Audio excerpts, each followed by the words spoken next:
天下第一好的花花和叶为何大打出手？就连谭爷爷都看不下去，出面劝架。没想到短短几日不见，住在空调房的花花战斗力突飞猛进，直接把叶子妹妹按在墙角壁咚了。已经想象到老谭拿着小板凳在门口喊的样子，像极了天天给自家孩子劝架判案的爷爷。事实上，两小指从过4岁生日那天，就因为水果蛋糕结下梁子，腿短花吃个饭都情不自禁的上桌。叶子看到后还模仿起来姐姐，却忘记自己1米8的大高个，一屁股就将弱不禁风的花宝鸡甩下饭桌。只见花花坐在地上原地愣住，一个劲骂骂咧咧嘟囔着：“你当我花局长是吃白饭的吗？”可惜的是，他一怒之下怒了一下，本想告诉妹妹谁才是老大，可短手短脚还是难敌1米8的荷叶。花花无奈之下只能嘤嘤叫求助。多吃1碗汤，蘑菇蘑菇躲在树上。哪曾想荷叶收拾姐姐更起劲了，心想撒娇被谁能撒得过你啊？其实花花是内外还有2副面孔，一个稳重严肃的花菊，另一个就是爱挑衅妹妹的幼稚花。叶子正趴在木架上美美吹着空调呢，这小妞不知天高地厚，突然冲过来揉妹妹，结果还是被对方一把薅过来反向制裁。此时和叶德逞的笑容不像是演的，内心 OS 我这老姐咋还自投罗网了？要知道花花最近还开发出新技能，成为全网唯一一位会说人话的小熊。当谭爷爷喊大孙女的名字时，他直接有模有样的模仿起来对方。花花甚至还学会了喊荷叶的名字，只是这声音咋还气鼓鼓的？这和刚才的甜妹音是同一个熊发出的吗？难怪能气得叶子直立行走，不知道的还以为她要抓姐姐呢。别看姐妹俩平日里打打闹闹，谁也不让谁，可她俩面对共同敌人却很团结。这天两小只被漏时期难住，小小年纪的荷叶便扛起了家庭重担，一向调皮的花菊不吵不闹，就这样乖乖坐着看妹妹到竹筒里的果果。难得见到姐妹俩有这么和谐的一面。当花花躺在秋千上呼呼大睡时，懂事的荷叶连走路都是蹑手蹑脚的，生怕自己打扰到姐姐的美人觉，而花花也会特意跑到妹妹身边休息，就连睡个觉也要头靠着头。相爱相杀的花花荷叶才是天下第一好吧，无论打成什么样子都不影响姐妹情深。看到某奶爸几10年如一日照顾大熊猫，才明白国内从不缺好的饲养员。能给大熊猫服务，我就感觉到特别的自豪，特别的荣幸。牟世杰第一次见到误闯村庄的熊猫后，就深深爱上了这群黑白团子。他带着这份喜爱，放弃老家稳定的工作，孤身一身外出打工，当起国宝的铲屎官。没有文凭的他没资格当饲养员，某奶爸只好做些最简单的清洁工作。直到汶川大地震，熊猫集体失踪，某奶爸跟着工作人员不顾危险，连续几天不吃不睡找到61只大熊猫，基地也因此破格录取救援有功的牟世杰，去深山陪伴着肩负种群责任的熊猫们。巧巧野外引种失联后，是某奶爸跨越山林找到毛孩子，并在第一时间安慰对方：终于找到你了，乖乖，找到你的心上人了。短短几句话就给了小家伙安全感，不仅安心下树，还能接受奶爸的近身投喂。熊猫草草在野外培训期间诞下幼崽，也是牟世杰日复一日去照顾，一大早就给宝贝闺女送过去营养餐。他生怕母性很强的草草忙着带娃，来不及干饭会饿肚子，便特意将食物堆放在对方手边，闺女一抬手就能吃到新鲜美味的嫩猪。为了照顾好坐月子期间的草草，奶爸一点也闲不下来，不是递水就是打扫青团，收拾好环境。难怪草草能对某奶爸完全信任，放心将自己辛苦生下来的幼崽交给他。阿杰也是某奶爸的守护的宝贝女儿，就连名字都是他起的。要知道阿在藏语中是小孩的意思，看来奶爸早就将熊猫当成自己的孩子了。温柔有爱心的木奶爸深受熊猫喜欢，福宝的奶奶荣心就和他关系不错，一人一熊就这样互相陪伴着，父女俩的关系已经好到能近身接触。荣心往栏杆旁边一坐，奶爸就给闺女按摩。为了和荣心交流，他还学会熊猫语，模仿滚滚们咩咩叫的声音，轻轻松松就能喊宝贝闺女回家干饭。荣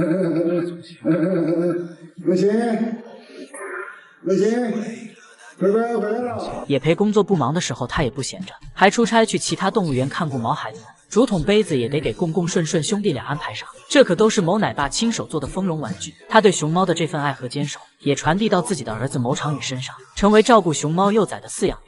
某奶爸爱熊猫真的爱到了骨子里，真希望滚滚们都能遇到这么好的饲养员。为什么幸福小熊一个比一个脾气大？只因奶爸的宠爱让他们变得肆无忌惮。近日小奇迹又生胖气了，只因外场下雨影响仔仔干饭的好心情，隔壁邻居都安上了小亭子，可身为神树坪顶流的他还没轮得上。一想到自己炫个损还要变成落汤熊，这小子连肚子都气得一鼓一鼓的。王奶爸只能拿着一大桶大竹笋来外场贿赂好大儿，临走还不忘告诉对方美食所在的位置。气呼呼的小奇迹这才稳定下来情绪。自从仔仔出外场后，逐渐放飞自我，不是和隔壁邻居杠上了，就是大半夜疯狂拆家挑衅奶爸，即便是自己一不小心撞到树上，这小子也得对塑料保护套大打出手，像是在说就你也敢挑衅我。可明明对方才是最无辜的那个。要知道小奇迹从前还不是这个性格，平日里一见到饲养员就躲，是王奶爸无微不至的照顾让他解放天性。同样恃宠而骄的小熊还有福宝公主，这小妞出外场没几天就开始拿捏奶爸。只见福猪猪往地上一躺，明明没睡着还在挠痒痒，可听到老徐千呼万唤就是已读不回。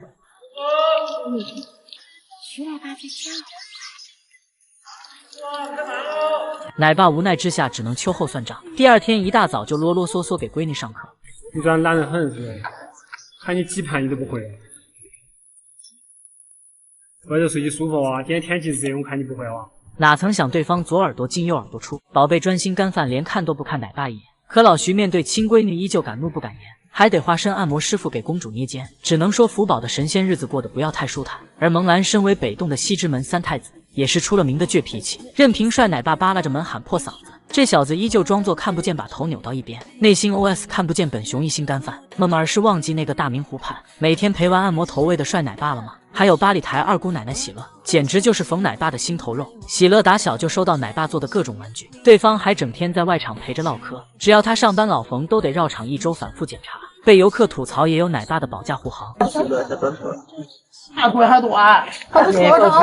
养尊处优的喜乐也被惯出来公主病，他大夏天赖在外场不肯回家，看不到老冯也绝不下班。奶爸好不容易请个假，还得回单位加班，被偏爱的孩子有恃无恐，这句话放在他们身上再合适不过了。今天大反转，原来辉宝才是实打实的小辣椒。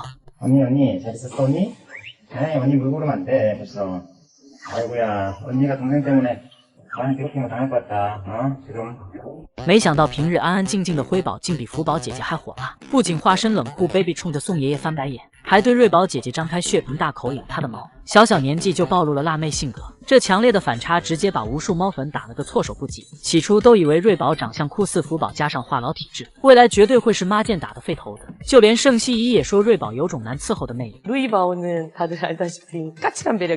并且瑞宝妹妹从小就证明了自己不好惹，每次疲惫的爱宝抱着她想睡会觉时，瑞宝不是疯狂倒腾小短腿，就是吵着要喝奶。身心俱疲的艾女士只好化身无情的喂奶机器，而那时的辉宝还是个温柔可爱的乖乖熊，吃饱了就呼呼大睡，不吵不闹，软乎乎的样子简直是所有姨姨的梦中小熊。然而事实证明，长江后浪推前浪，一浪更比一浪强，这句话一点也没错。自从瑞宝在辉宝妹妹面前发出雄大的猪叫，乖巧二妹就仿佛被打通了任督二脉一般。从那以后，辉宝竟然开始对拳击痴迷。当他吃饱饱后，不再像先前那样乖乖睡觉，而是缠着饿着肚子的艾女士陪自己玩耍。可爱宝只想赶紧把闺女哄睡着后去干饭，谁料张牙舞爪的辉宝直接举起拳头冲妈妈脸上挥去。艾女士结结实实挨了一巴掌后，气得咬牙切齿，心想我那个香香软软乖巧听话的闺女哪去了？并且当江爷爷来帮助辉宝排便便时，原先对福宝姐姐玩偶很感兴趣的二妹，这次不顾江爷爷的阻拦，直接把玩偶扒拉下去。无奈的爷爷只能耐心告诉辉宝不要欺负姐姐。原来三个熊孩子之中隐藏最深的竟然是辉宝。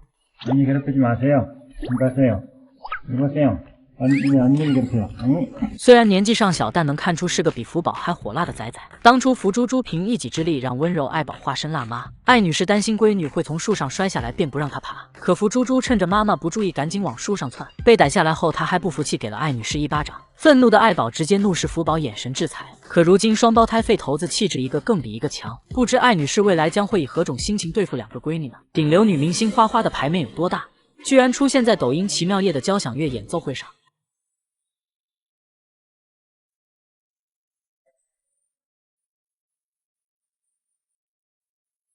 10月15日晚，抖音美好奇妙夜如期开播。原以为开场将会是某流量明星或者大咖，可万万没想到，竟然是我们的女明星花花。只见大屏幕播放着花宝鸡羞涩的笑容，交响乐团演奏着花花专属 BGM， 勇气大爆发。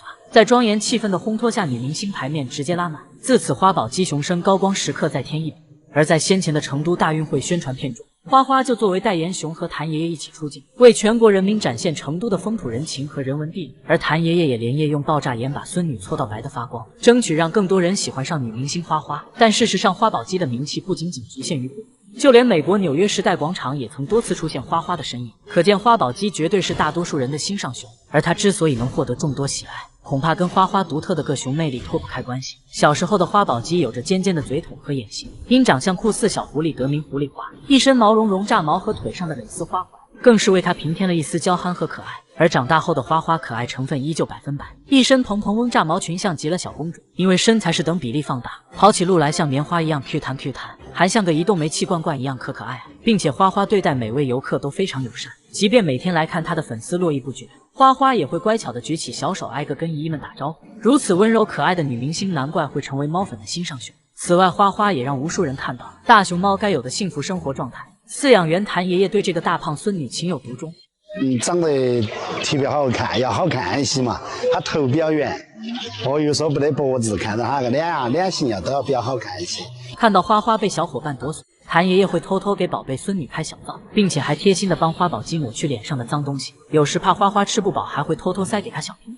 一整个就是真是爷孙相处的状态，并且花花和弟弟小叶子也相处得非常幸福。当花宝鸡试图爬上新滑梯玩耍时，瓜迪迪担心他受伤，便化身骑士牢牢护着姐姐，而花花也会拿着一根大竹子和叶子分享。可以说两小只始终互相温暖，互相守护。而无论是花花本身的魅力，还是他和谭爷爷瓜迪迪的深厚感情，都永远值得大家去喜爱。希望可爱的花花带着祝福，开心快乐每一天。盘点大熊猫出圈名场面。某人啊某人，他走不出那个圈儿。只见碾米作坊老板喜乐卖力推着木，吆喝着有钱捧个钱场，没钱捧个人场。这娴熟的动作感觉比生产队的驴都能干。而更让意想不到的是，八里台二姑奶奶早在2016年就被见附观音寺认养了，皈依寺庙显法师，成为第一只修行大熊猫。难怪喜乐居士把盆盆奶视作洪水猛兽，恐怕以后紫竹林不是黑熊精看守，而是熊猫了。而虫洞小辣妹因为被外公收走了心爱玩具，气得爱姐直接原地发疯胖揍哥哥于可一顿后，又蹦跶着对二顺妈妈撒气，主打一个本小姐不开心，任何熊都别想好。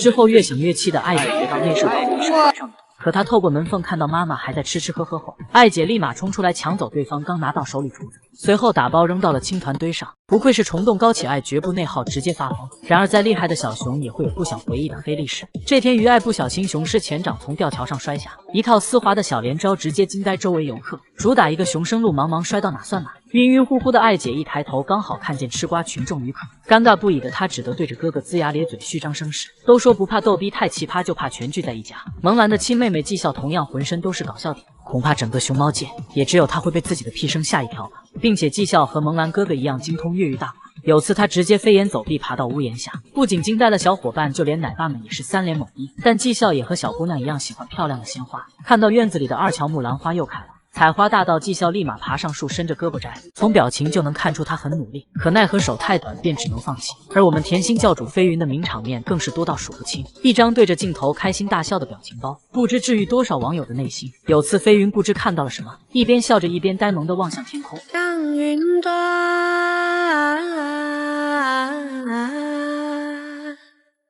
山那边。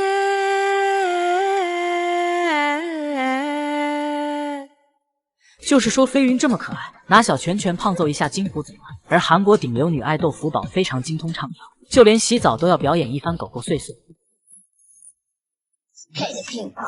这难道就是刻在骨子里的 DNA 吗？网友们还知道那些大熊猫的名场面呢。